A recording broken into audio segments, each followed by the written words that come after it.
In the grand hall filled with laughter on Christmas Eve, everyone fell silent as the single father named Marcus Reed walked toward the old piano. He only meant to play a gentle lullaby for his daughter to sleep. But the moment the melody rose, CEO Victoria Sterling stood frozen. It was the very song her first love had written just for her, a secret no one else knew. Her hands trembled, her heart tearing open, because the man who wrote that song had died 16 years ago. So why could this stranger play it? The corporate tower's lobby had already been transformed into a winter wonderland by the time Marcus arrived that evening.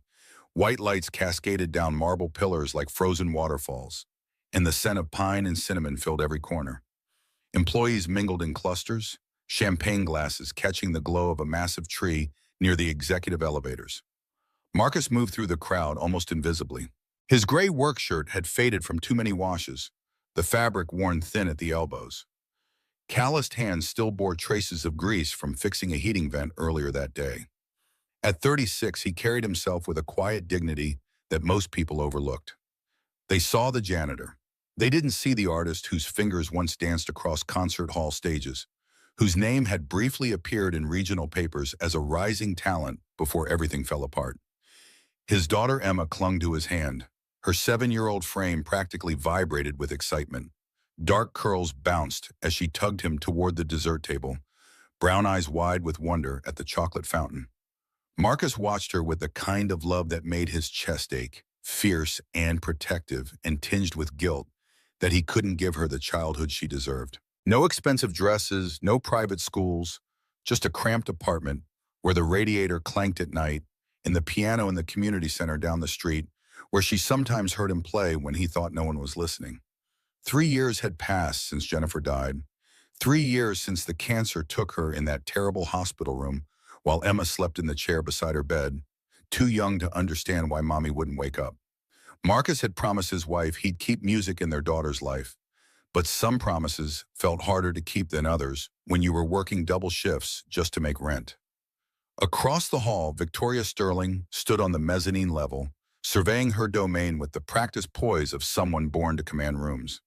At 34, she had transformed her father's struggling real estate firm into Sterling Capital Group, a juggernaut of commercial development that now owned 40% of the city's waterfront. Her honey blonde hair fell in soft waves past her shoulders, and the crimson dress she wore, a bold V-neck that demanded attention without apology, made her impossible to miss. But it was her eyes that truly arrested people. Ice blue and calculating, they seemed to measure every person, every angle, every potential weakness or opportunity. Most found her intimidating. Some called her ruthless. No one called her soft. Her assistant Sarah Chen appeared at her elbow with a tablet. The numbers look good for Q4. The Riverside acquisition closed this morning. Board's pleased. Victoria barely glanced at the screen. They should be. We came in under budget and ahead of schedule. Sarah hesitated, then ventured into dangerous territory. Boss, you've been working 18-hour days for 3 months. When was the last time you went on that date Preston arranged? Victoria's expression could have frozen windows. I don't pay you to manage my personal life, Sarah. I pay you to manage my schedule. The younger woman retreated with a practiced grace that suggested this wasn't the first time she'd tested those boundaries.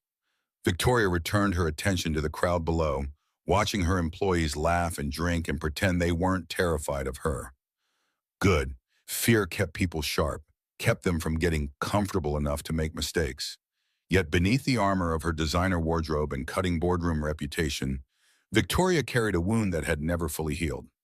16 years ago, when she was 18 and still believed in fairy tales, she had fallen in love with a boy named Daniel Cross. He was a piano prodigy, all wild dark hair and passionate eyes, the kind of talent that made you forget to breathe when he played. He had written her a song, just for her. He called it Starlit Promise, and he played it for her one night under a sky full of stars at their summer music camp, whispering that it held everything he felt but couldn't say. 3 weeks later, Daniel died in a car accident on a rain-slicked highway. The song died with him, or so Victoria believed. She never heard it played again. She forbade herself from listening to music the way she once had, treating it instead as background noise, afraid that if she let herself feel too deeply, the grief would swallow her whole. Emma's bright voice cut through Victoria's thoughts. The child had somehow wandered away from her father and was now standing near the dessert table, reaching for a chocolate-covered strawberry that sat just beyond her grasp. As she stretched on tiptoes, her foot slipped on something wet. Champagne, probably spilled by a careless guest. She went down hard, her knee cracking against the marble floor. The sound was small but sharp, and immediately Emma's face crumpled. Blood seeped through her tights. Marcus was across the room in seconds, dropping to his knees beside his daughter. He pulled a clean handkerchief from his pocket. He always carried one for moments like this, and pressed it gently to her scraped knee. His voice was low and soothing, the kind of voice that could calm storms. "Hey, sweetheart, Daddy's got you. You're okay. Just a little scrape. We'll fix it." Emma's sobs quieted to hiccups as he held her, his broad hand cradling the back of her head. But before Marcus could lift her to carry her to the restroom to properly clean the wound, a man's voice sliced through the moment. "Can you control your child?" Preston Shaw strode over, his tailored navy suit immaculate, his jaw tight with irritation. Preston was Victoria's fiancé, or rather, the man her father had chosen for her to marry in 6 weeks. He was handsome in a catalog model way, with perfectly styled chestnut hair and a smile that never quite reached his eyes. He worked in private equity and spoke frequently about optimizing assets and maximizing shareholder value in a tone that made it clear he viewed most things, including people, as items on a spreadsheet. "This is a corporate event, not a daycare." Preston gestured at the small smear of blood on the floor. "If you can't afford a babysitter, maybe you shouldn't have brought her." Marcus's jaw tightened, but he kept his voice level. "She's 7. She slipped. It was an accident. An accident that wouldn't have happened if you knew your place." Preston's eyes raked over Marcus's work clothes with undisguised contempt. "Your maintenance. There's a staff entrance for a reason." Emma's bottom lip trembled, and something in Marcus's chest cracked. He opened his mouth to respond, but another voice cut in first. Victoria descended the mezzanine stairs with deliberate grace, each step measured and purposeful. When she reached them, her ice-blue eyes fixed on Preston with a coldness that could frost windows. "You don't have the authority to speak to my employees that way." Her tone was quiet but allowed no room for negotiation. "Apologize." The room had gone silent, everyone watching. Preston's face flushed. "Victoria, I was just... apologize now." Preston's lips pressed into a thin line, but he managed a clip sorry, directed more at the floor than at Marcus or Emma. Victoria turned to Marcus then, and for just a moment her expression softened. She saw the way he held his daughter, the care in his touch, the protective fury barely restrained in his shoulders. She saw something that felt dangerously close to recognition, though she couldn't name why. "In my building, we don't measure people's worth by their job title." Her voice carried across the lobby. "We measure them by their character, and right now yours is seriously lacking." She looked back at Marcus. "Take care of your daughter. First aid kit is in the executive lounge, 5th floor. Take the private elevator." She gestured toward the brass doors behind her desk. Marcus nodded, his throat too tight for words, and carried Emma away. Preston stood there for a moment, jaw working, before stalking off toward the bar. Victoria watched the father and daughter disappear into the elevator. Something about the scene unsettled her. Not the confrontation with Preston, which was routine, but the way Marcus had held Emma. Gentle but unbreakable. The kind of love that would burn down the world to keep a child safe. It reminded her of something. Someone from a lifetime ago. A boy with dark eyes who had looked at her the same way, as if she were worth protecting from every hurt the universe could devise. She shook her head and returned to the mezzanine, but the feeling lingered like perfume in an empty room. By the time Marcus and Emma returned an hour later, Emma's knee properly bandaged and her spirits restored by the hot chocolate and cookies a kind executive assistant named Sarah had provided, the party had grown louder. Someone had opened the piano, a vintage Steinway that usually sat covered and silent in the corner, more decorative than functional. A few employees had gathered around it, laughing and requesting songs from a tipsy accountant who knew 3 chords and played them with more enthusiasm than skill. Emma tugged Marcus toward the instrument. "Daddy, can you play? Please? Just one song so I can sleep." Marcus hesitated. He hadn't played publicly in years. The accident, God, the accident, had shattered more than his hand. It had broken something in his soul, made him afraid to touch the keys in front of anyone who might judge, who might remember what he used to be and see only what he'd become. But Emma's eyes were so hopeful, and it was Christmas Eve, and she'd been so brave about her scraped knee. How could he say no? He sat down at the piano and the crowd quieted, curiosity replacing their chatter. His fingers hovered over the keys for a moment, trembling slightly. The scars across his right palm caught the light, spiderweb patterns where surgical steel had tried and failed to completely restore what falling equipment had crushed 12 years ago. The memories came unbidden. Cleveland, opening night of what should have been his big break. The stage rigging groaning above a young cellist who didn't hear the metal fatigue, didn't see death swinging down toward her head. Marcus shoving her aside, his hand catching in the falling truss, bones pulverizing under half a ton of equipment that some cost-cutting executive had approved despite safety violations. He'd saved her life and destroyed his own in the same instant. 3 surgeries later, the doctor delivered the verdict with clinical detachment. You'll never play professionally again. The nerve damage is too extensive, I'm sorry. But Emma was waiting and the piano was here, and sometimes you had to be brave even when everything inside you screamed to run. Marcus began to play. The melody that filled the hall was unlike anything most of them had ever heard. It was gentle at first, like rain on glass, each note placed with such precision and care that it felt less like music and more like a conversation whispered in the dark.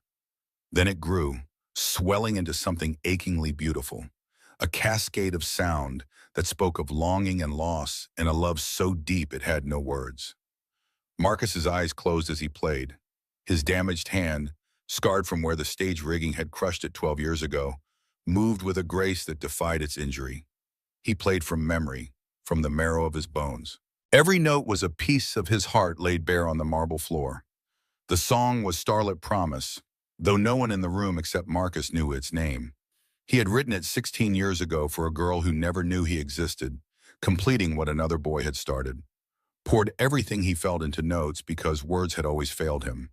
Given it away to someone who could deliver it to her because that's what you did when you loved someone from the shadows. You gave them pieces of yourself and never asked for credit. Victoria had been preparing to leave when the music reached her. She froze mid-step, her hand gripping the brass railing so hard her knuckles turned white. The melody wrapped around her like a ghost, pulling her back through 16 years to a summer night when the stars seemed close enough to touch, and a boy with dark eyes had played this exact song for her. She was 18 again, sitting on that dock at music camp, Daniel beside her with his wild confidence and electric smile, his fingers dancing over portable keyboard keys, his voice soft with emotion. I'm calling it Starlit Promise. It holds everything I feel but can't say, everything I want to give you but don't have words for. She'd cried then, happy tears, and kissed him under those impossible stars.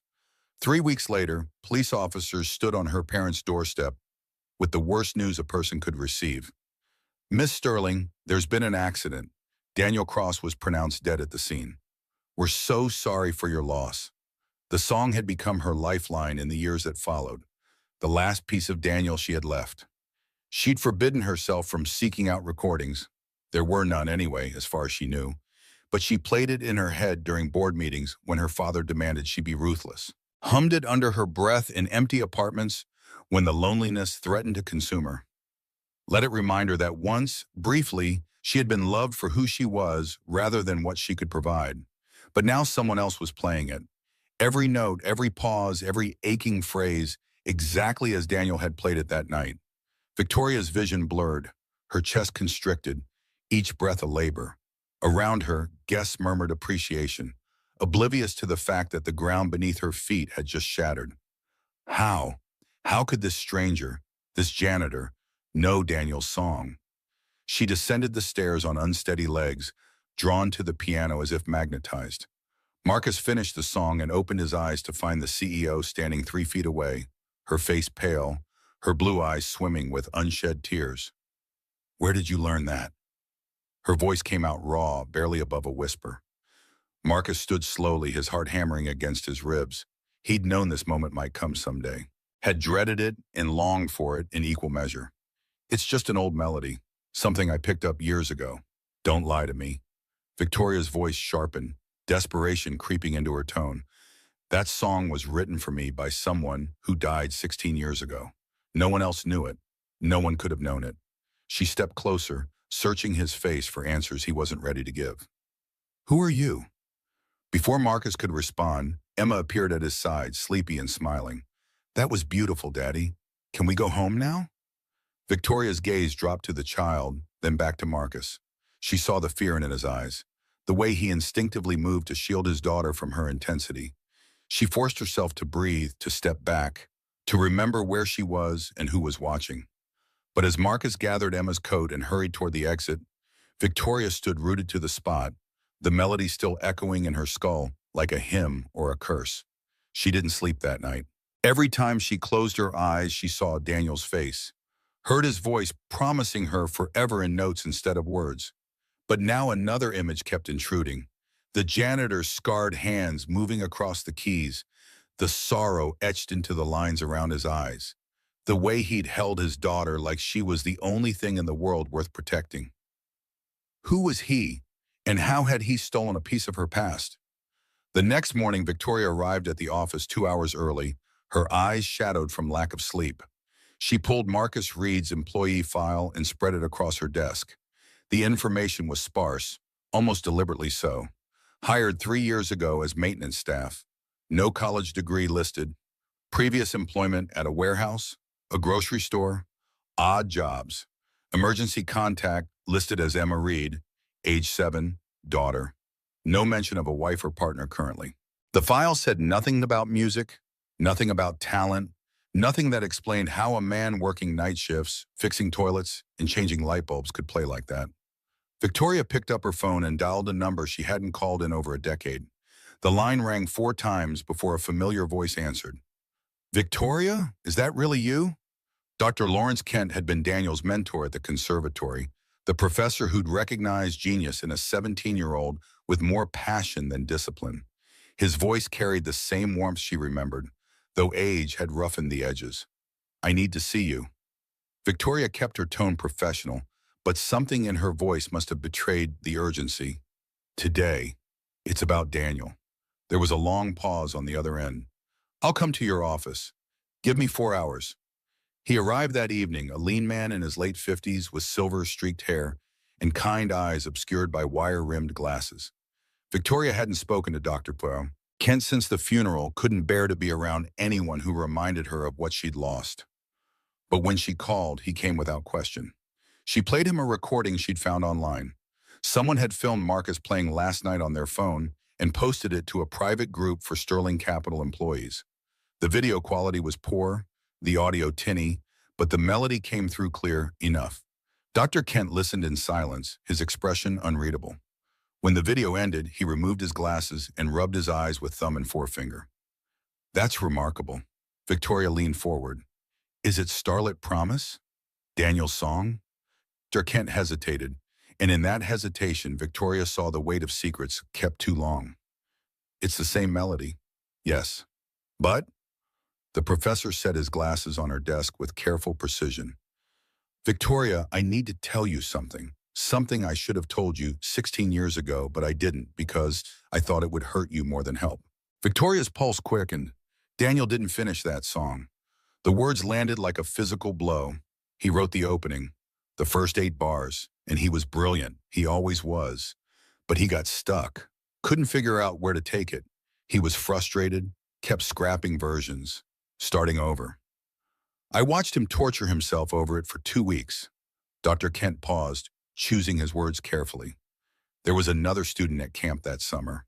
Quiet kid, talented but overlooked, from a poor family. Daniel asked him for help.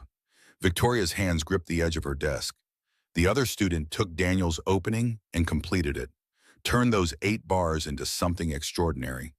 But then Daniel died, and the song became his legacy. I never corrected the record because he trailed off, looking older than his years, because I thought it would dishonor his memory. Daniel was my star pupil, Admitting he hadn't finished his masterpiece felt like diminishing him somehow. Who was the other student? I don't remember his name. It's been so long, and I taught hundreds of kids over those years. He didn't fight for credit. When Daniel died, he just disappeared. Didn't return to camp the following summer. I assumed he'd given up music entirely. Victoria felt the room tilt. Marcus Reed, the man who played last night. Could it have been him? Otter Kent looked at the frozen frame of the video on her laptop screen. Marcus's face illuminated by the piano's reading light, eyes closed in something that looked like prayer or penance. I don't know. Maybe. The face doesn't trigger any memories, but it's been 16 years. People change, they may tease. He closed the laptop gently. But there's only one way to find out. Ask him. Victoria tried. She called down to the maintenance department as soon as Dr. Kent left. Is Marcus Reed working tonight? The supervisor sounded confused. No, ma'am. He called in sick this morning, first time in 3 years. What about tomorrow? He requested personal days, through the end of the week. Something cold settled in Victoria's stomach. I need his address. She sent Tom Morrison, her head of security, a former Marine with kind eyes and discretion she trusted, to check on Marcus. Tom returned an hour later with news that made her blood run cold. Boss, I went to the address on file. Apartment building on the east side, pretty rough neighborhood. The landlord says Reed and his daughter moved out 3 days ago, paid rent through the end of the month in Wyoming, left no forwarding address, wouldn't say where they were going. Victoria's hand trembled as she reached for her phone. 3 days ago, that was before the party. Before she'd confronted him, he'd already been planning to disappear. Did anyone see them leave? Neighbor across the hall said they left early morning with just a couple suitcases. The little girl was crying.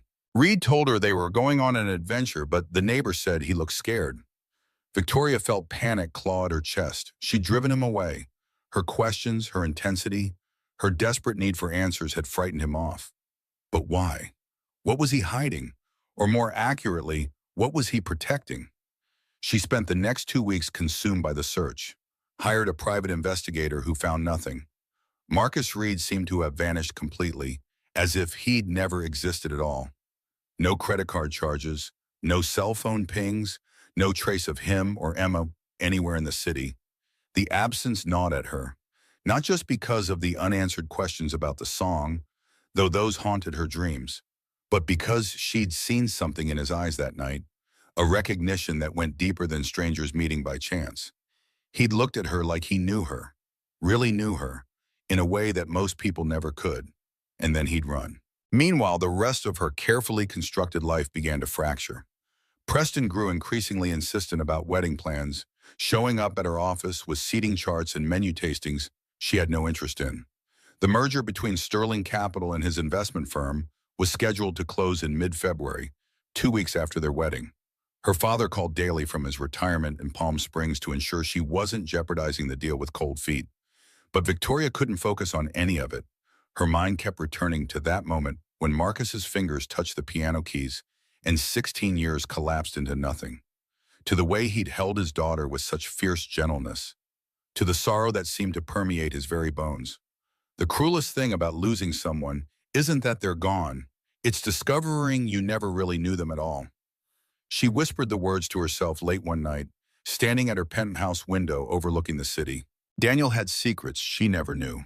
A collaboration he never mentioned. A song that wasn't entirely his own. And now this stranger carried the truth of it in his scarred hands and wouldn't stay still long enough for her to understand. 2 weeks after Marcus disappeared, on a night when snow fell thick and heavy, blanketing the city in white silence, Victoria was about to leave the office when she heard it again. Piano music drifting up from the lobby. Faint, haunting, unmistakable. She didn't call for the elevator, ran down the stairs instead, heels clicking on marble, breath coming too fast, afraid that if she moved too slowly he would vanish again like smoke. The lobby was empty except for a single figure seated at the piano. Marcus. His back was to her, shoulders hunched as if bearing an invisible weight. He played Starlit Promise again, but this time it sounded different, sadder, more resigned. Like a man saying goodbye to something he'd loved too long from too far away. You came back. Her voice echoed in the empty space. Marcus's hands stilled on the keys. He didn't turn around. I shouldn't have run. The words came out quiet, almost too soft to hear. Emma asked me why we left. I couldn't give her a good answer. She liked it here. Liked the cookies Sarah gave her, liked watching the lights. Liked that nice lady CEO who let us use the fancy elevator. He finally turned, and Victoria saw the exhaustion etched into every line of his face. I owed you the truth, even if you hate me for it. Victoria moved closer, her footsteps careful on the marble. I could never hate you for playing beautifully. But I need to understand. That song, Starlit Promise, Daniel Cross was supposed to have written it for me before he died. But Dr. Kent told me Daniel didn't finish it. Someone else did. She stopped directly behind him. Was it you? Marcus stood slowly, his movements deliberate. Up close, Victoria could see the silver threaded through his light brown hair, the fine lines around his eyes that spoke of too many sleepless nights and too much worry. But his eyes, gray-green and achingly honest, held hers without flinching. Yes, it was me. Victoria's knees nearly buckled. She gripped the edge of the piano to steady herself, her carefully maintained control finally crumbling. Why? Why would you do that? Why would you let him take credit? Because he loved you. And I was nobody. Marcus stepped back from the piano, creating distance as if the instrument itself might burn him. Victoria remained frozen, processing the impossible truth that the man standing before her had written the song that became her lifeline through grief.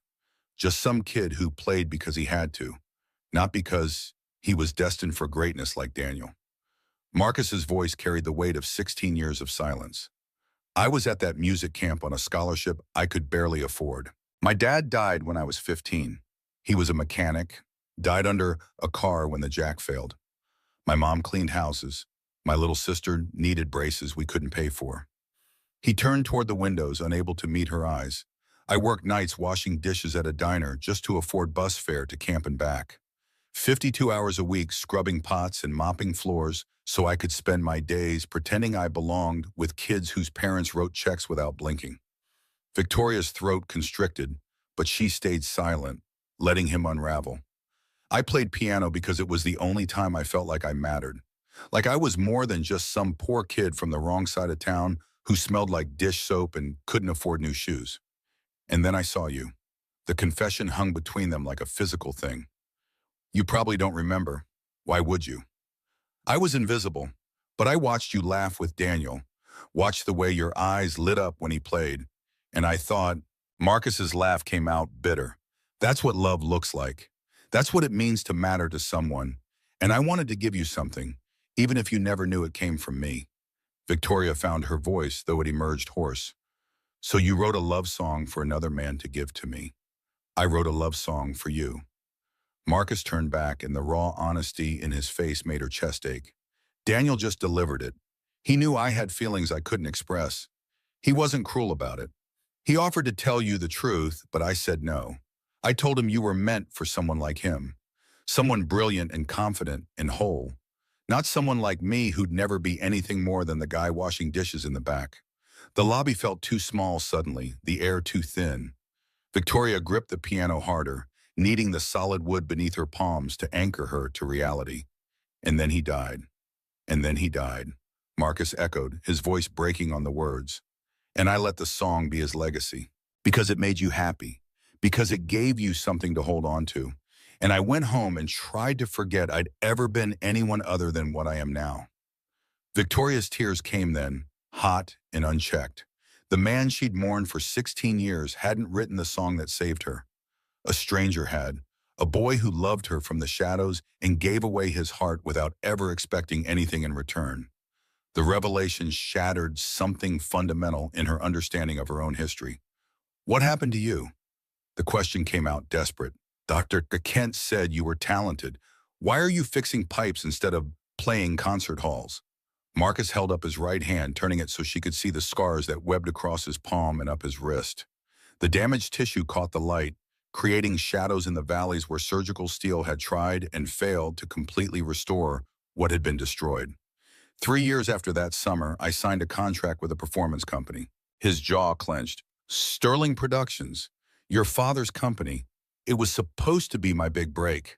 Regional concert series, 20 cities. My name on posters for the first time in my life. Victoria felt ice crawl up her spine.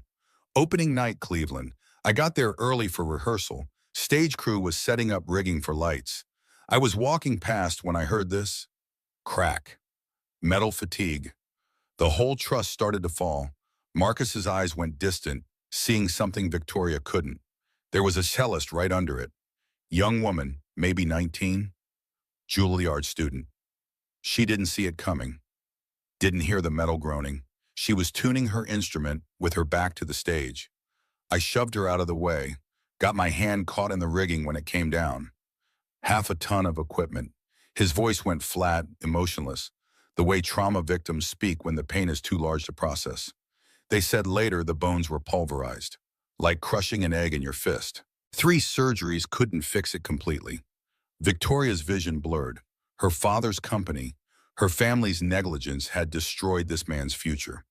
The investigation concluded it was cost-cutting, gone wrong. Someone approved substandard equipment to improve profit margins. Marcus finally met her eyes. Your father's company settled quietly with everyone involved. I got enough to cover medical bills. Barely. $75,000. Medical bills were $68,000. The surgeries, the physical therapy, the specialist consultations that went nowhere. Contract was terminated 2 weeks after I got out of the hospital. How much was the contract worth? $300,000 for the tour, plus recording opportunities if the series went well. Potential endorsements. Dr. Kent said I could have had a real career. Nothing stratospheric, but solid, respectable, enough to support a family and do what I loved. Victoria felt bile rise in her throat. And my father gave you $75,000. Marcus's smile held no warmth. So I learned to fix the things that break. Seemed fitting, don't you think? The broken pianist fixing broken pipes. The silent stretch between them, heavy with implications neither wanted to voice. Victoria's entire empire had been built on the foundation of her father's ruthlessness. The cost-cutting, the corners cut, the human collateral deemed acceptable in pursuit of profit. She'd known Richard Sterling was hard, had watched him crush competitors without mercy. But this was different. This was personal in a way that made her complicit by association. Did you know, Marcus asked quietly, when you took this job here, did you know who I was? Not at first. I needed work, any work.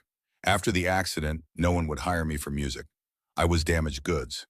So I learned plumbing, electrical, HVAC repair, took whatever jobs I could find. The warehouse work paid nothing. The grocery store was barely better. But then Jennifer got sick, and I needed health insurance. Real insurance, not the catastrophic-only plans that covered nothing. He paused, and Victoria saw the grief flicker across his face. My wife, Emma's mother, she was a nurse. We met 3 years after the accident. She knew my story, married me anyway. Told me she didn't care that I'd never be a famous pianist. Said she loved the man I was, not the man I could have been. When the cancer came, I would have done anything for treatment that worked. Sold my soul if someone offered to buy it. But all I had were my hands and my willingness to work. So I worked. 3 jobs for 2 years while she went through chemo and radiation and experimental treatments that insurance barely covered. Victoria's chest felt like it was caving in. She died anyway. In our apartment, in our bed, with Emma asleep in the chair beside her because our girl wouldn't leave her mother's side. Jennifer made me promise to keep music in Emma's life. To not let my bitterness about the accident poison our daughter's chance to love what I'd lost. Marcus's voice cracked. So when I saw the job posting for Sterling Capital, I applied. Maintenance technician, good pay, excellent benefits, health insurance that actually covered things. I didn't make the connection to Sterling Productions at first. Different subsidiary, different name on the paperwork. But then I got here and saw your name on the directory, Victoria Sterling. And I wondered if you were related to Richard Sterling, the man who owned the company that destroyed me. And then I saw you, and I knew. Why did you stay? Because I'm a coward. Because seeing you from a distance was better than not seeing you at all. Because maybe in some small way, fixing things in your building could make up for the fact that I couldn't fix what really mattered. His honesty was brutal, self-lacerating, and because I needed the job. Because Emma needed stability and health care, and a father who could put food on the table even if he couldn't give her anything else. Victoria moved without thinking, closing the distance between them.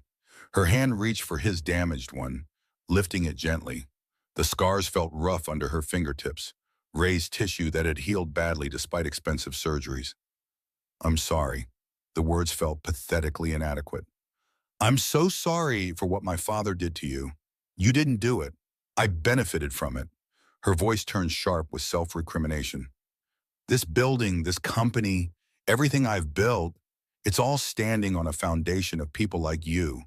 People my father crushed and paid off and forgot about. I always told myself I was different from him, that I ran things better, more ethically. But I never looked, never asked about the bodies buried in the basement." Marcus pulled his hand back gently. "You're not responsible for your father's sins. Aren't I? I took over his company, expanded it, made it more profitable, all while benefiting from the money he made destroying lives." Victoria's anger wasn't directed at him, but at herself, at the willful blindness she'd maintained for years. How many others are there? How many people did Sterling Productions hurt before it was folded into the larger company? "I don't know," Marcus's voice softened. "But Victoria, whatever your father did, you are not him.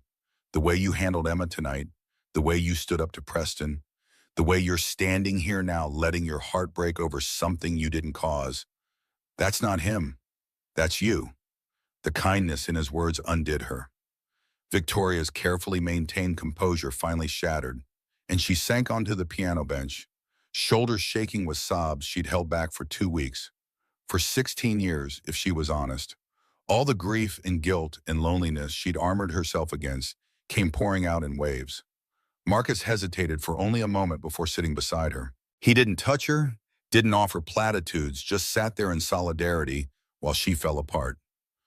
When the worst of it passed, Victoria wiped her eyes with shaking hands. "I need to know," her voice came out wrecked. "If I asked you to give me a chance, to let me know you, really know you, would you be brave enough to say yes? Even though I come with all this baggage, even though my father destroyed you, even though the world will call you a gold digger and me a fool?"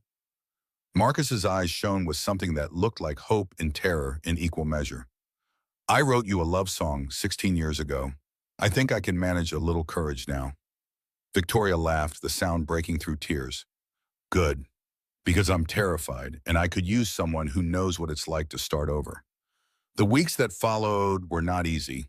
Victoria couldn't simply erase 16 years of emotional walls overnight, and Marcus carried his own wariness like a second skin.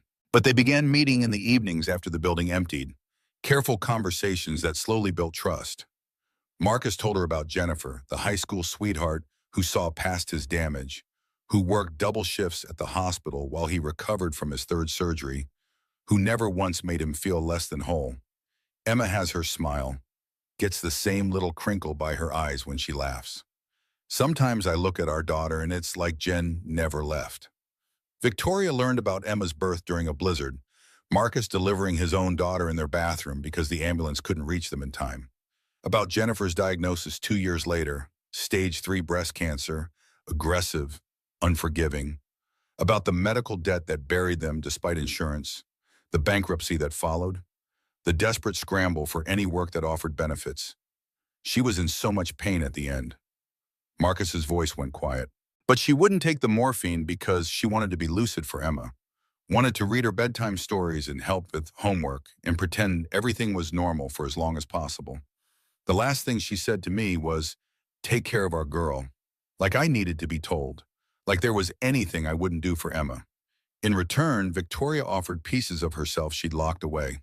Her mother's death when she was 12. The aneurysm that took her without warning.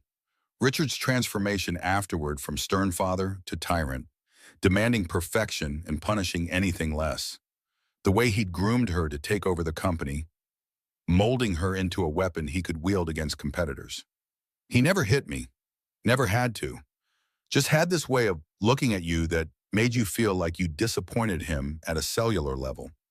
Victoria stared out at the city lights. After Daniel died, I threw myself into business school. Got my MBA at 23, joined Sterling Capital at 24. Richard said grief was weakness, and I believed him. Thought if I worked hard enough, achieved enough, maybe I'd earn the love he withheld. Took me until my 30s to realize he wasn't capable of it. Preston was his choice too? Preston was the next logical acquisition. Victoria's laugh carried no humor. Private equity manager with the right connections, the right pedigree. Father approved the match before Preston even proposed. Said the merger between our companies would position us for expansion into overseas markets. I said yes because I didn't have a reason to say no. Didn't love him, but I didn't love anyone. Seemed like as good a reason to marry as any. That's the saddest thing I've ever heard. Victoria met Marcus's eyes across the piano. You spent 16 years in love with someone who didn't know you existed. I spent 16 years frozen at 18, mourning a boy who never finished the song I thought defined our relationship. We're both pretty good at sad. But Marcus smiled and it transformed his whole face. The difference is we get to write the ending now. Emma complicated things in the best possible way. Victoria arranged for the girl to attend the building's employee daycare, a benefit most maintenance staff couldn't afford, but Victoria quietly adjusted the subsidy structure to make it accessible. Marcus protested until Victoria pointed out that Emma needed socialization with other children, and he couldn't exactly bring her on maintenance calls. The girl took to Victoria with a directness that was both disarming and terrifying. Emma had no filter, no concept of appropriate boundaries between a 7-year-old and a CEO. She showed up at Victoria's office unannounced to show her drawings, asked blunt questions about why Victoria wore such uncomfortable-looking shoes, requested stories about what it was like to be in charge of a whole building. "Are you my daddy's friend?" Emma asked one evening when Marcus was running late picking her up from daycare.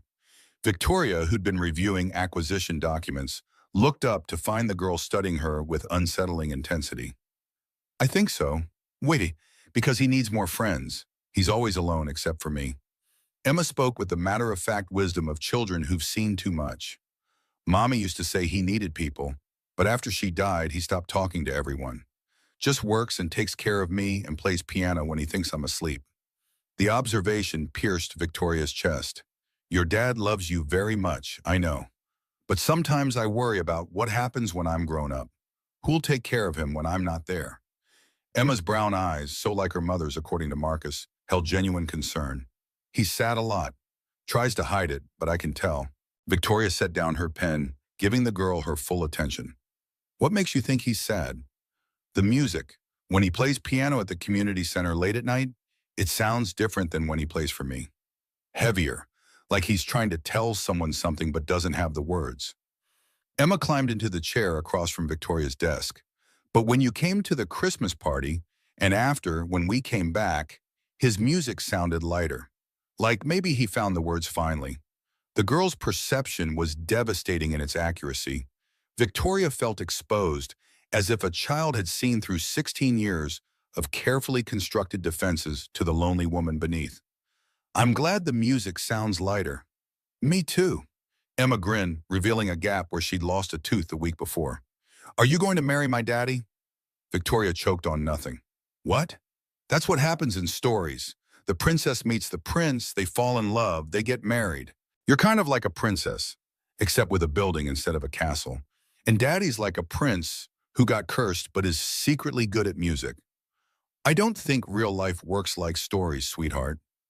"Why not?" Emma's logic was irrefutable in its simplicity. "Stories are just things that happen to people, and you're people. So why can't you have a story?" Marcus arrived then, saving Victoria from having to explain the complicated adult reasons why fairy tales didn't translate to reality. But the question lingered long after they left, echoing in her empty office. By late January, Victoria's walls were crumbling.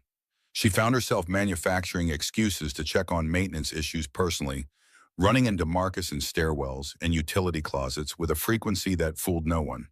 Sarah watched with knowing eyes but said nothing. Tom Morrison, the security chief, started scheduling his rounds to avoid interrupting their evening conversations. The transformation didn't escape notice from those less sympathetic to workplace romance between unequal parties.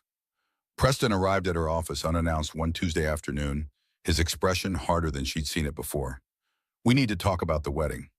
Victoria didn't look up from her computer. "Not now, Preston. I'm in the middle of the Riverside contracts. It's been 4 weeks since you've answered any of my planning emails. The caterer needs final numbers. The venue needs a deposit. My mother's been calling your assistant because you won't return her calls. His voice rose with each sentence. Are you even planning to show up, or should I start canceling things? Victoria finally met his eyes, recognizing the desperation beneath his anger. Do you love me, Preston? Really love me? Not the merger, not the business opportunity. Me. The question caught him off guard. What kind of question is that? A simple one. Do you love me? Preston's jaw worked silently for a long moment. I care about you. I respect you. I think we make a good partnership. That's more than most marriages have. But you don't love me.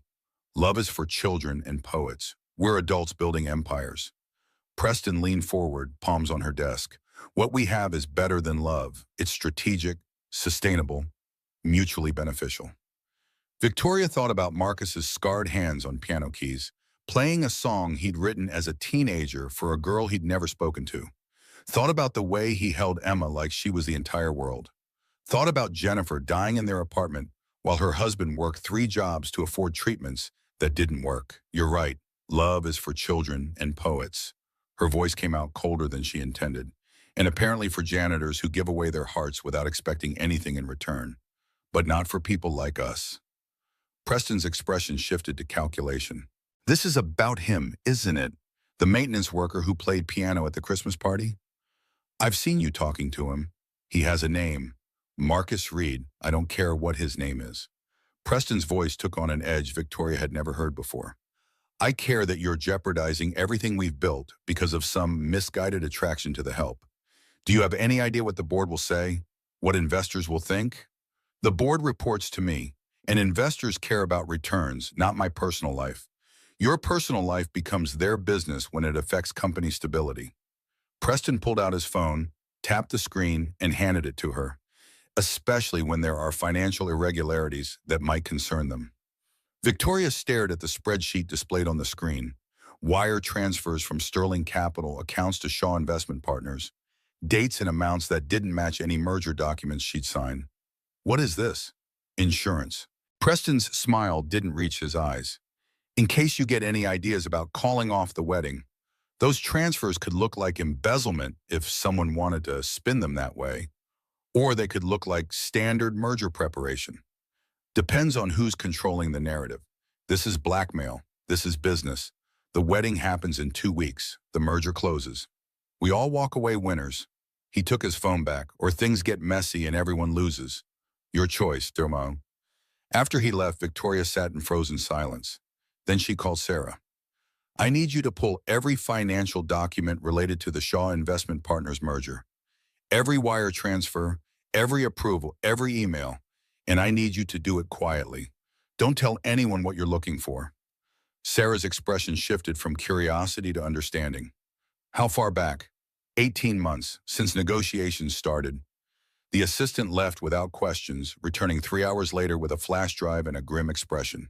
Boss, you need to see this. They spread the documents across Victoria's conference table. What Sarah had found went beyond simple irregularities. Preston had been systematically siphoning funds from his own firm for over a year, covering the theft with false projections and inflated asset valuations. The merger wasn't about creating a powerhouse. It was about giving Preston access to Sterling Capital's accounts to hide the $42 million he'd stolen from his investors. The wedding wasn't a partnership.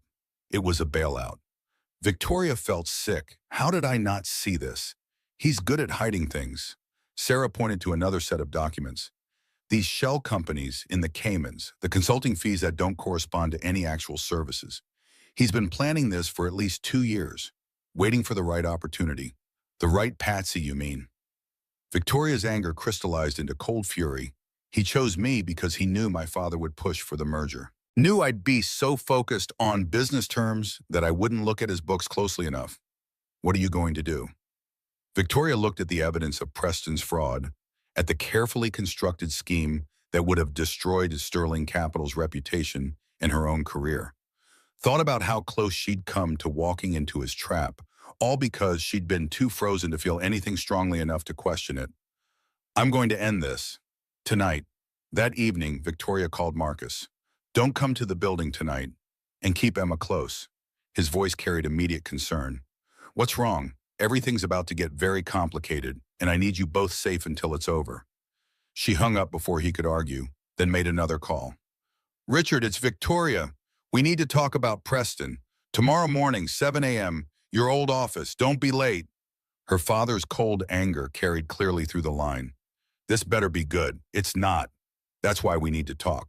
Victoria spent the rest of the night preparing for war, organized Preston's financial documents into devastating clarity, rehearsed her arguments for the board, drafted the engagement termination letter her lawyers would serve the next day. When she finally left the office at 3 in the morning, the city was dark and snow had begun to fall again. The confrontation she'd set in motion would destroy her engagement, alienate her father, and potentially cost her everything she'd built. But as she drove through empty streets toward her cold penthouse, Victoria felt lighter than she had in years. Because for the first time since Daniel died, she was choosing something that mattered more than money or power or carefully managed appearances. She was choosing truth, even if it burned everything down. The next morning arrived with brutal clarity. Victoria dressed carefully in her sharpest suit, armor for the battle ahead. Richard was already waiting when she arrived at his old office on the 45th floor, the space he'd refused to fully vacate even after retirement. This had better be worth dragging me out of Palm Springs. Her father looked older than she remembered, silver hair and deep lines that hadn't been as pronounced at Thanksgiving. "What's so urgent it couldn't wait?" "Preston Shaw has been embezzling from his firm for 18 months. Victoria laid out the evidence methodically, each document another nail in the coffin. "He's using our merger to hide the theft. The wedding was never about partnership. It was about him gaining access to our accounts to cover $42 million in stolen funds." Richard studied the documents with the cold precision that had made him feared in business circles. His expression never changed, but Victoria saw the calculation in his eyes. "This complicates things." "Complicates?" Victoria's voice rose despite her intention to stay calm. "He's a criminal. He tried to blackmail me yesterday when I questioned the wedding timeline, threatened to spend legitimate merger expenses as embezzlement on my part unless I went through with it. And you're telling me this because I'm calling off the engagement." Victoria met her father's eyes without flinching. "The wedding's canceled. The merger's canceled. I'm turning Preston's records over to the SEC and our lawyers. Let them sort out whether to prosecute." Richard's expression finally shifted, cold fury replacing calculation. "You're throwing away a $200 million deal because of wounded pride? I'm protecting this company from a con artist who would have destroyed us. Or you're protecting your new pet project." Richard's voice dripped contempt. "The maintenance worker. Preston told me you've been sneaking around with him. Is that what this is really about? You've decided to play savior to some failed musician, and you're using Preston's poor judgment as an excuse?" Victoria felt her control slip. "His name is Marcus Reed. And yes, I care about him. But that has nothing to do with Preston being a thief. Everything has to do with everything in business. You know that." "I taught you that." Richard stood, pacing to the window. "The Shaw merger was going to position us for international expansion. Open doors in markets we've been trying to crack for 5 years. And you're willing to sacrifice all of that for what? A janitor who plays pretty music? For integrity, for doing the right thing even when it costs us."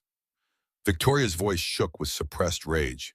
"You want to talk about poor judgment? Let's talk about Sterling Productions. Let's talk about the cost-cutting that destroyed Marcus's career 12 years ago. The substandard equipment you approved that crushed his hand. The $75,000 settlement you paid to make him go away." Richard waved a dismissive hand. "Ancient history. The boy was adequately compensated. He was a concert pianist with a $300,000 contract. You destroyed his future and paid him barely enough to cover medical bills. That's not compensation. That's covering your tracks. It was business. Acceptable risk. These things happen." Richard's indifference was absolute. If he'd had real talent, he would have found another way. "The fact that he's cleaning toilets now proves I was right to cut losses." Victoria felt something inside her break cleanly, like a frozen branch finally snapping under too much weight. "You taught me that power means never apologizing, never showing weakness, never letting anyone in. But you know what real power is, Father? It's having the courage to admit when you're wrong. It's choosing love even when it costs you everything. And it's standing up to the person who hurt you most, even when that person is family. Richard's face purpled. If you do this, you're no daughter of mine. The words that should have devastated her felt instead like liberation. Then I guess I've been an orphan for a long time. She left him standing in his old office, frozen with fury, and didn't look back. The board meeting was scheduled for 2 p.m. Victoria had until then to prepare for the fight of her professional life. But when she reached her own office, she found Preston waiting. Preston stood by her window, backlit by morning sun that made him look like a paper cutout of a man. Two lawyers flanked him, expensive suits, leather briefcases, the kind of legal muscle that costs $500 per hour minimum. You didn't think I'd come alone, did you? Preston's voice carried a confidence that didn't match the nervous energy radiating from his posture. After our conversation yesterday, I realized we needed witnesses for what comes next. Victoria set her bag down carefully, buying time to assess the room. Tom Morrison appeared in her doorway, hand on his radio, clearly alerted by building security that unauthorized personnel had entered the executive suite. It's fine, Tom. Give us the room. The security chief hesitated, his Marine training evident in the way he evaluated threat levels with a single sweep of his eyes. Boss, you sure? I'm sure, but stay close. Tom withdrew, leaving the door cracked. Victoria heard his footsteps stop just outside, a presence she found oddly comforting. Preston gestured to his lawyers. These gentlemen represent Shaw Investment Partners and our consortium of investors. They're here to ensure that the merger proceeds as planned and that certain irregularities don't derail months of careful preparation. The taller lawyer stepped forward, opening his briefcase to extract a folder. Miss Sterling, we've been retained to address concerns about the stability of Sterling Capital's leadership. Recent behavioral patterns suggest decision-making compromised by inappropriate personal attachments that could jeopardize shareholder value. Victoria felt cold fury crystallize in her chest. This was an ambush, carefully orchestrated. Preston had anticipated her discovery of his fraud and prepared a preemptive strike. Let me save us all some time. Victoria moved to her desk, pulled out the flash drive Sarah had prepared, and connected it to her computer. The conference room screen flickered to life with spreadsheets, wire transfers, shell company registrations. This is Preston Shaw's financial activity over the past 18 months. $42 million embezzled from his own firm and hidden through offshore accounts. The merger he's pushing so aggressively isn't about business synergy. It's about gaining access to my company's funds to cover his theft. The lawyers exchanged glances. Preston's face went white, then red. That's a lie, his voice cracked on the word. Those are legitimate consulting fees in international investment vehicles. You're manufacturing evidence to avoid a wedding you're too cowardly to simply call off. I have emails. Victoria clicked through documents. Communications between you and your offshore accountants discussing how to disguise fund transfers. Spreadsheets showing your firm's real asset values versus what you reported to investors. Bank statements from shell companies that exist only on paper. The shorter lawyer moved closer to examine the screen. Mr. Shaw, are these documents authentic? Preston's jaw worked silently. Then desperation replaced calculation. Even if they are, you've already committed to this merger. The board approved it. Your father endorsed it. Breaking the engagement now would tank our stock prices and expose Sterling Capital to lawsuits from my investors who've already positioned themselves around this deal. Then they can sue. Victoria's voice cut like glass. Because I'm not marrying a criminal to save face. You're not breaking this engagement because of my finances. Preston's control finally snapped. You're doing it because you've developed feelings for that pathetic janitor. The one who's been playing piano in your lobby like some broken music box you can't resist winding up. His name is Marcus Reed, and yes, I care about him. But that's irrelevant to your embezzlement. It's completely relevant. Preston moved closer, his expensive cologne failing to mask the scent of desperation. You're making emotional decisions that will destroy this company, throwing away a strategic partnership, Marfon, because some blue-collar worker played you a pretty song. Do you have any idea how weak that makes you look? Victoria met his eyes without flinching. Weak is stealing from your own investors. Week is trying to blackmail your way into a marriage. Week is standing in my office with hired lawyers hoping to intimidate me into covering for your crimes. The taller lawyer intervened. Perhaps we should table this discussion until cooler heads can prevail. Mr. Shaw, I think we need to consult privately before proceeding. But Preston wasn't listening. He pulled out his phone, fingers moving rapidly across the screen. If you won't see reason, maybe public pressure will help. What are you doing? Sending these photos to the business press. You and Marcus Reed having intimate conversations in your lobby. Late night meetings. Very cozy for a CEO and her maintenance staff. Let's see how the board reacts when they find out their leader is compromising company integrity for a relationship that violates every professional boundary in the book. Tom Morrison materialized in the doorway. Boss, you want me to escort these gentlemen out? But before Victoria could answer, her phone lit up with an incoming call. Richard Sterling, she answered on speaker. Victoria, what the hell did you do? Her father's voice carried the cold rage of a man whose control was slipping. Preston just sent me photos of you with that maintenance worker. Intimate photos. He's threatening to leak them unless you honor the merger terms. I'm aware, and I don't care if he leaks them. The engagement is over. The merger is canceled. Preston is a thief, and I'm turning evidence of his fraud over to the SEC. Richard's pause lasted 3 beats too long. You will do no such thing. Excuse me? The Shaw merger is too important to abandon over some financial irregularities that can be quietly resolved. Richard's voice took on the tone he'd used when she was young and had disappointed him. You will marry Preston as planned. You will complete the merger. And you will stop this ridiculous infatuation with the help before it destroys everything I built. Victoria felt the last thread of filial obligation snap. Everything you built was constructed on the bodies of people you crushed, like Marcus Reed, like every other person who got in the way of your profit margins. The Reed boy again. Richard's contempt carried clearly through the speaker. He was mediocre, collateral damage, acceptable loss. If you can't understand that, you're not fit to run this company. Then I guess we're about to find out. Because the board meets in 3 hours and I'm putting this to a vote. Either they support me ending a fraudulent merger with a criminal, or they can find a new CEO. She hung up before her father could respond.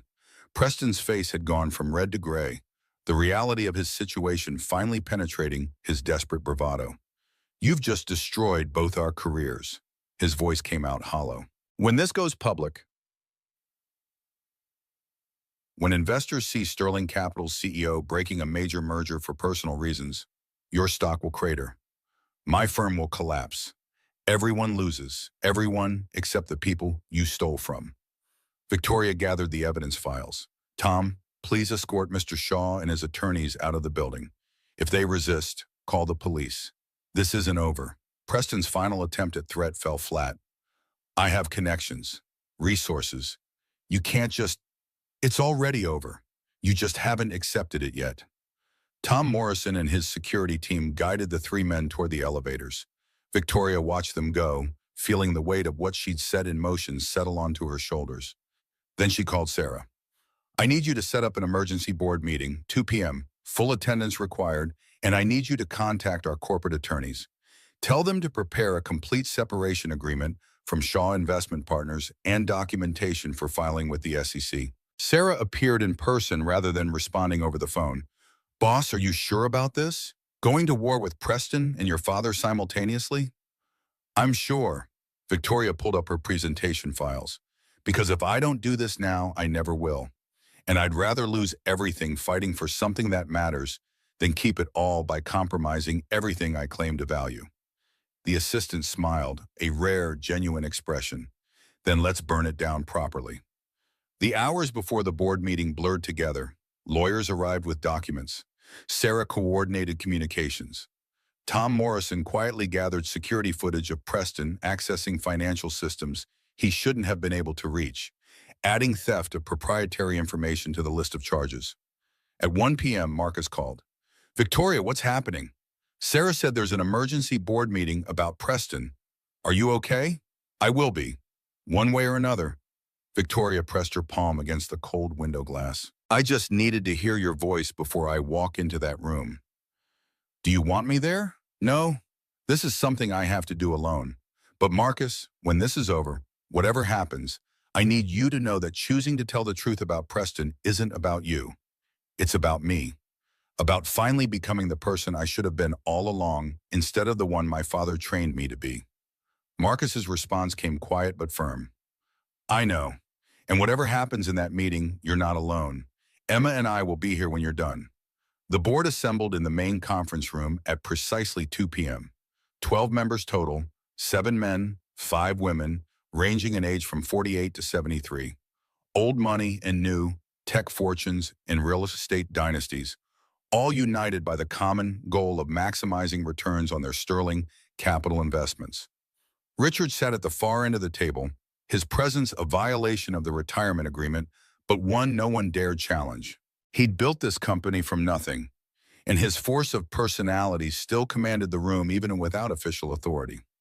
Victoria stood at the head of the table, presentation remote in hand. Thank you all for coming in short notice. I'm calling this meeting to address critical information that's come to light regarding the Shaw Investment Partners merger and my engagement to Preston Shaw. She clicked through the evidence methodically. Financial statements, wire transfers, email chains, shell company structures. Each slide built an incontrovertible case of systematic fraud stretching back 18 months. Preston Shaw has been embezzling from his firm and using our merger as cover to hide the theft. The relationship I've been pursuing with him was based on false pretenses. He chose Sterling Capital specifically because he believed he could manipulate me into providing access to our accounts before his fraud was discovered. The board members exchanged glances, some shocked, others calculating. Margaret Chen, the oldest member and a contemporary of Richard's, spoke first. These are serious allegations, Victoria. Have you verified this information independently? Our forensic accountants have spent the last 12 hours confirming every transaction. Victoria gestured to the lawyers seated along the wall. We're prepared to file a complete report with the SEC and cooperate fully with their investigation. But I wanted the board to understand why I'm terminating both the engagement and the merger before news breaks publicly. James Bradford, a hedge fund manager who joined the board 3 years prior, leaned forward. This puts us in a difficult position. We've already committed significant resources to integration planning. Our stock price has risen in anticipation of the merger benefits. Backing out now will raise questions about our due diligence and leadership judgment. Richard sees the opening. My daughter's personal feelings are clouding her business judgment.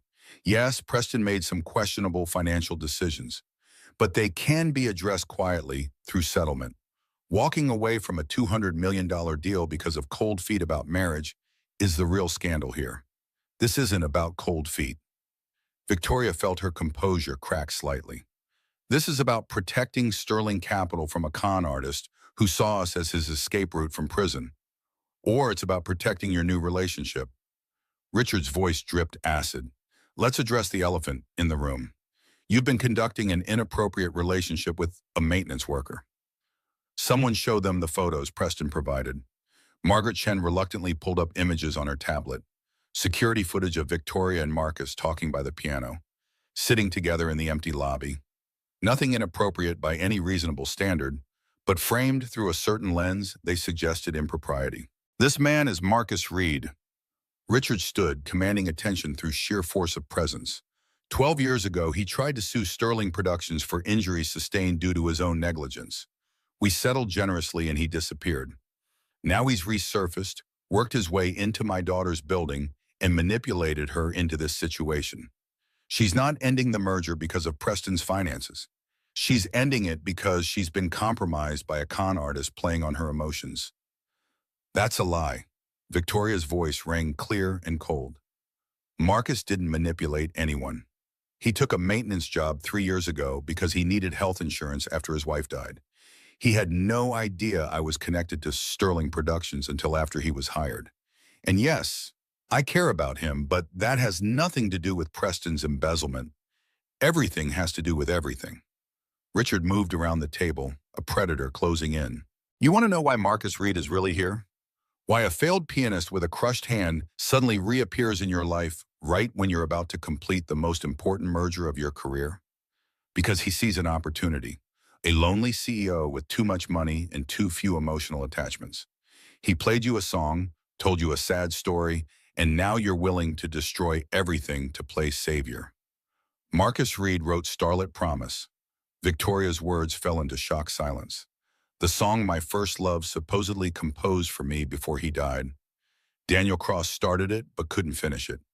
Marcus completed it without taking credit because he loved me from a distance and wanted me to have something beautiful, even if I never knew it came from him. That was 16 years ago, before he had any idea who I'd become or what I'd inherit. Richard's expression flickered, the first crack in his armor. That's impossible. Dr. Lawrence Kent confirmed it. Victoria pulled up documentation from the music professor. Composition journals from that summer, student records. Marcus Reed was there. He wrote that song. And 12 years ago, your cost-cutting at Sterling Productions destroyed his career when substandard equipment you personally approved crushed his hand. We paid him $75,000 to cover $68,000 in medical bills and called it square. You ruined his life for a $300,000 contract and a quarterly profit margin. The board members shifted uncomfortably. This was no longer about a broken engagement. This was about corporate malfeasance, buried liabilities, and the moral foundation of a company they'd trusted with billions. Ancient history. Richard's voice hardened. Not relevant to today's decision. It's completely relevant. Victoria faced her father across the conference table. Because it demonstrates a pattern. You've built this empire by crushing anyone who got in the way and paying just enough to avoid consequences. Preston learned from the best. He thought he could do the same thing. Use our resources to cover his crimes, pay off anyone who noticed, maintain the facade until it was too late to stop him. Margaret Chen cleared her throat. Victoria, I appreciate your honesty, but your father raises a valid concern. Setting aside the emotional aspects, how do we know your judgment isn't compromised? You're asking us to trust that your relationship with Mr. Reed isn't influencing this decision. Because I'm bringing you evidence. Victoria's voice steadied.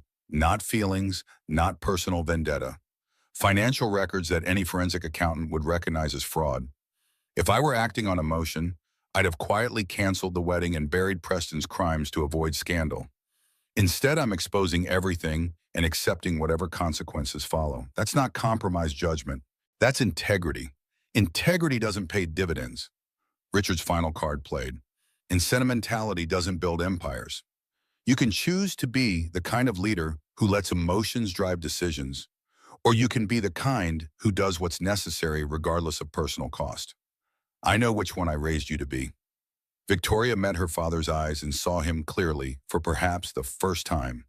A man so committed to power that he'd sacrificed every meaningful relationship on its altar. A man who measured worth in quarterly returns and viewed human collateral as acceptable loss. A man who would never understand that real strength meant choosing truth even when it cost everything. You didn't raise me. You trained me, like you'd train a weapon or a tool, but weapons can think for themselves, Father. And this one is done being wielded. The vote took 30 minutes of private deliberation.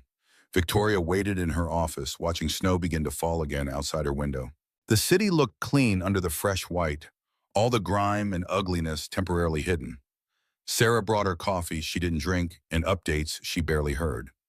When the call came to return to the conference room, Victoria walked in with her spine straight and her head high, prepared to lose everything she'd built. Margaret Chen delivered the verdict. The board votes 7-5 to support your decision to terminate the Shaw merger and report Preston Shaw's activities to appropriate authorities.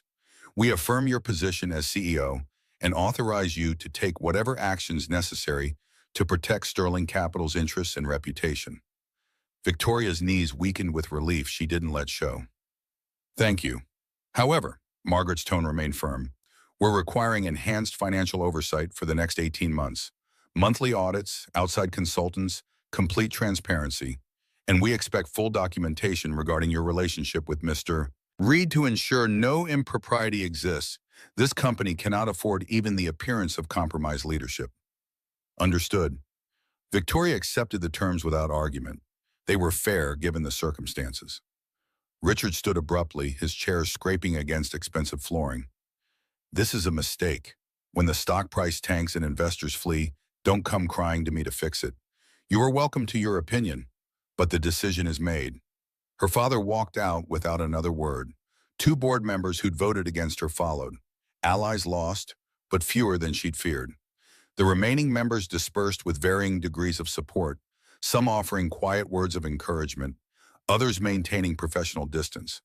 When the room finally emptied, Victoria sat in Richard's old chair and let herself shake. Tom Morrison found her there 10 minutes later. "Boss, we've got Preston Shaw in custody downstairs.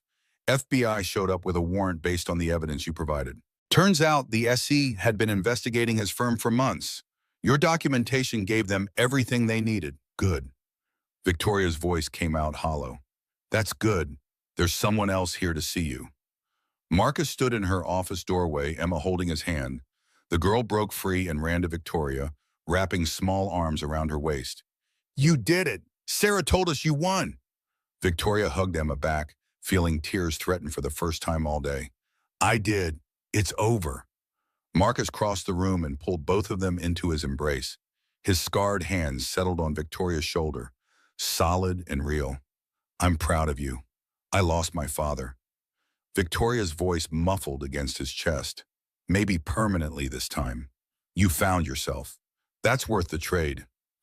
They stood like that for a long moment, an unlikely family forged from loss and second chances and the courage to tell truth even when it cost everything. Emma eventually pulled back, her young face serious. "Does this mean Daddy can stop hiding that he loves you?" "Because he does. He told me when he thought I was asleep." Marcus's face flushed. "Emma, we talked about private conversations. But it's true, the girl's logic was irrefutable. And Miss Victoria loves you too. I can tell because she gets the same look Mama used to get when she looked at you. Happy and sad at the same time." Victoria laughed through tears, out of the mouths of babes. The months that followed were not easy. News of Preston's arrest and the broken merger sent Sterling Capital's stock into temporary freefall. Investors demanded explanations. The business press speculated about Victoria's fitness for leadership. Richard gave interviews from Palm Springs painting his daughter as emotionally unstable, though most reporters saw through the bitter father's agenda. But slowly, steadily, the company recovered. Victoria implemented the transparency measures the board required and went further, establishing an ethics committee, creating whistleblower protections, auditing every subsidiary for the kind of corner cutting that had destroyed Marcus's career. Sterling Capital emerged leaner but stronger, with a reputation for integrity that attracted investors tired of corporate malfeasance. Marcus returned to music gradually, carefully. He started teaching at the community center Victoria had quietly upgraded with new instruments and soundproofing. Emma thrived in his classes, her natural talent emerging under her father's patient guidance. Other children from low-income families joined, kids who'd never had access to quality music education before. In April, Dr. Lawrence Kent visited with unexpected news. There's a new microsurgical technique being pioneered at Johns Hopkins. Nerve reconstruction for old crush injuries. They've had promising results with patients who were told their damage was permanent. Marcus sat in Victoria's office. Their evening conversations had become routine, accepted by employees who'd learned their CEO's personal life was off limits for gossip, and shook his head. "I've made peace with what I lost, Dr. Kent. I don't need to get it back." "But what if you could?" Victoria leaned forward. "Not all of it, but enough to perform again. Enough to show Emma what you were before the accident. I show her every day, through how I live, how I treat people, how I never let bitterness poison what's good. That's more valuable than perfect technique." Dr. Kent pulled out research papers. The surgery's experimental but covered under Sterling Capital's health plan as innovative treatment. Recovery would be 4 to 6 months. Success rate is around 70% for meaningful improvement. Emma settled into Victoria's lap. She'd claimed that privilege weeks ago and looked up at her father. "I want to hear you play the way Grandma's videos show, before the accident, when your hands could do anything." Marcus's resistance crumbled under his daughter's earnest gaze. "If I try this and it fails, if my hand ends up worse than it is now, then we'll deal with it together." Victoria's certainty was absolute. "But if you don't try, you'll always wonder." The surgery happened in July, 8 hours of microsurgical reconstruction that left Marcus unconscious for a day and in pain for weeks after. Victoria took leave from the office to be there, fielding board calls from the hospital waiting room while Emma colored pictures to hang in her father's recovery room. Dr. Kent consulted on the procedure, his professional pride invested in proving the technique worked. When the head surgeon finally emerged with cautious optimism, Victoria felt a hope she hadn't allowed herself to acknowledge. We rebuilt the neural connections and repaired scar tissue that was impeding function. Now it's up to time and physical therapy. Give it 6 months before we assess final results. Marcus's recovery was brutal. 5 hours daily of physical therapy, exercises that left him sweating and swearing and questioning why he'd agreed to this. Victoria witnessed his frustration during evening visits, the way he'd stare at his hand like it was a stranger's, willing it to bend in ways it had forgotten. Emma practiced piano in his presence, her small fingers working through scales and simple melodies. Sometimes Marcus would reach out with his damaged hand, trying to mirror her movements, failing more often than succeeding. But gradually, incrementally, function returned. By September, he could play simple pieces again. By October, he was performing intermediate compositions with only occasional cramping. The hand would never be perfect, would never have the complete fluidity it once possessed. But it was functional enough to teach, to demonstrate, to create music that mattered. In November, Dr. Kent proposed something audacious. There's a benefit concert for the music scholarship program we've established in Daniel Cross and Marcus Reed's names. December 22nd, I think you should perform. Marcus's immediate reaction was terror. I'm not ready. What if I fail publicly? What if my hand cramps mid-performance and everyone sees? You're always telling me it's okay to make mistakes when I practice. Emma's logic cut through his fear. Why is it different for you? Victoria added her voice. You taught me that being brave means doing what's right even when you're scared. Now let me teach you it's okay to try and fall short. The courage is in the attempt, not the perfection. Marcus agreed, though his anxiety built with each passing week.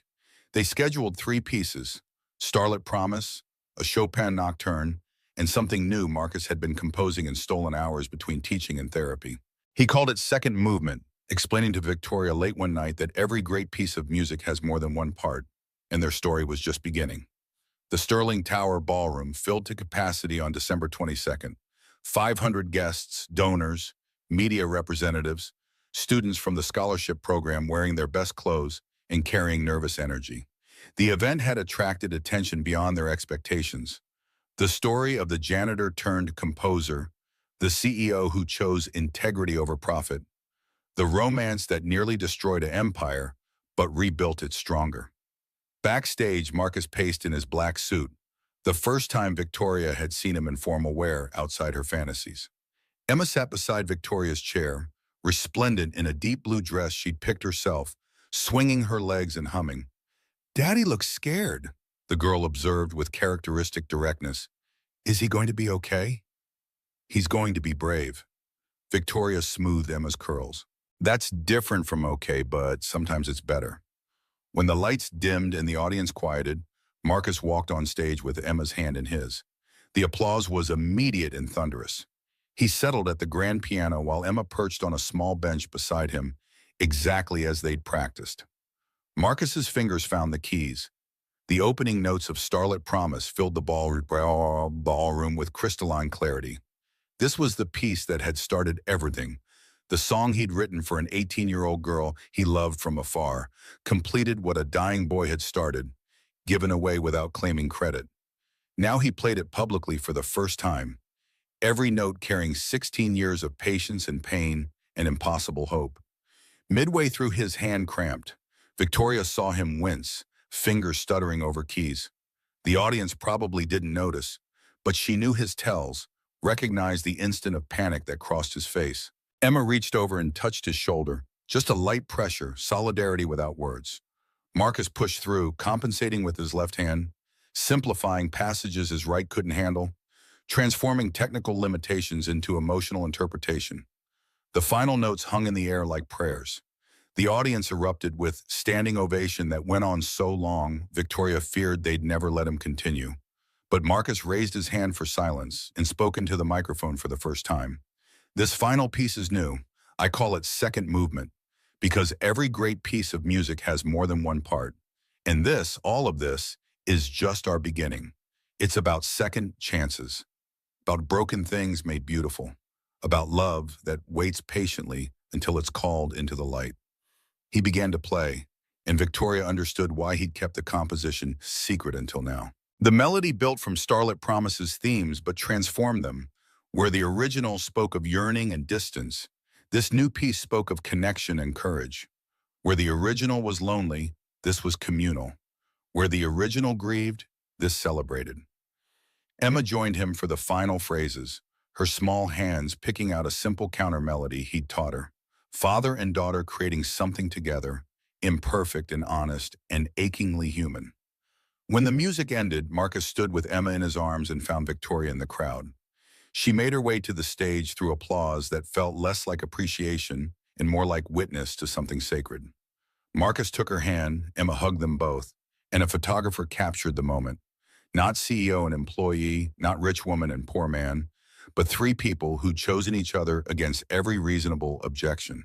Dr. Kent watched from the audience, tears streaming down his weathered face. He taught thousands of students over 4 decades, watched brilliance bloom and wither, seen careers flourish and fail. But this, watching a broken man reclaim his voice through love and a frozen woman thaw through courage, this was the masterpiece. Sometimes the most beautiful music comes not from perfect execution, but from broken people brave enough to play anyway. 6 months later, on a Sunday afternoon when cherry blossoms drifted through city parks like pink snow, Marcus and Victoria sat on a bench watching Emma chase butterflies through spring grass. The girl had grown taller, more confident, her music teacher reporting she had genuine talent if she wanted to pursue it. "I've been thinking about the song." Victoria leaned into Marcus's shoulder. "Starlit Promise. It has an ending now, but it still feels unfinished somehow, like it's still being written." Marcus laced his scarred fingers through hers. "Maybe that's the point. Maybe the best promises aren't the ones we make once and lock away. Maybe they're the ones we keep remaking every day in 1,000 small ways." Victoria turned to look at him, this man who'd loved her for 16 years without expectation, who'd sacrificed dreams to give her something beautiful, who'd chosen truth even when it cost him everything. "Then make me a promise. Not forever, not some grand declaration. Just promise me today that you'll keep playing, that you'll keep teaching Emma, that you'll keep showing me what it means to love something, even when it's hard." "I promise," and he meant it. Emma ran back to them, breathless and grinning, a cherry blossom petal caught in her dark curls. "There's a piano player over by the fountain. He's pretty good, but not as good as you, Daddy. Come listen." Marcus stood, pulling Victoria to her feet. "Should we go see?" "Absolutely, but first." Victoria rose on her toes and kissed him, soft and sure, tasting of coffee and promise. "What was that for?" "For writing me a song when you didn't have to. For being brave enough to show up even when you were scared. For teaching me that sometimes the most extraordinary people are the ones everyone else overlooks." She squeezed his hand. "For being you." They walked toward the fountain, Emma skipping ahead, and Marcus thought about how 16 years ago he'd been a scared kid who poured his heart into 8 bars of music, never imagining where those notes would lead. To this moment, to her, to us, to a life I never dared to dream was possible. The pianist by the fountain was young, maybe 19, playing with more enthusiasm than polish. But there was something pure in his effort, something that reminded Marcus of who he used to be. When the boy finished his song and looked up nervously, expecting criticism, Marcus clapped. "That was beautiful. Keep playing, even when it's hard, even when people tell you you're not good enough, even when your hands hurt and your heart is breaking. Keep playing, because the world needs your music, even if you think no one's listening." The young musician's face lit up with gratitude and relief. He launched into another piece, this one more confident. Marcus, Victoria, and Emma sat on the fountain's edge to listen, an unlikely family bound by love that had waited patiently for 16 years to be claimed. Above them, cherry blossoms fell like grace. In the distance, someone laughed. The city hummed its eternal symphony, car horns and distant sirens, and wind through new leaves. But here, in this pocket of spring afternoon, with music washing over them, and Emma's hand in his and Victoria's head on his shoulder, Marcus felt the kind of peace that only comes from complete honesty. No secrets, no shadows, no ghosts of past standing between them. Just two people who had found each other across years and loss and impossible odds, who had chosen each other not because it was easy, but because some songs are too important not to sing. Daniel wrote the beginning, I wrote the middle, but the ending is still being written by all of us, together. Victoria squeezed his hand, understanding what he meant without needing explanation. The song they were writing now had no score, no predetermined structure. It would be messy and imperfect, full of mistakes and revisions and passages that didn't quite work. But it would be theirs, authentic and earned and worth every note. When the young pianist finished, Emma applauded with the unself-conscious enthusiasm of childhood. Marcus stood, leaving a $20 bill in the boy's open guitar case, and the three of them walked back through the park toward home. Not the penthouse Victoria owned, or the apartment Marcus rented, but something new they were building together. A space defined not by square footage or property value, but by the choice to show up every day and write the next measure. The world felt for this one shining moment exactly as it should be. Not perfect, not without pain or struggle or uncertainty about what came next, but real, honest, true. And in the end, Marcus thought, that was the only kind of music worth making. The kind that came from broken people brave enough to play anyway. The kind that transformed scars into strength and loneliness into love.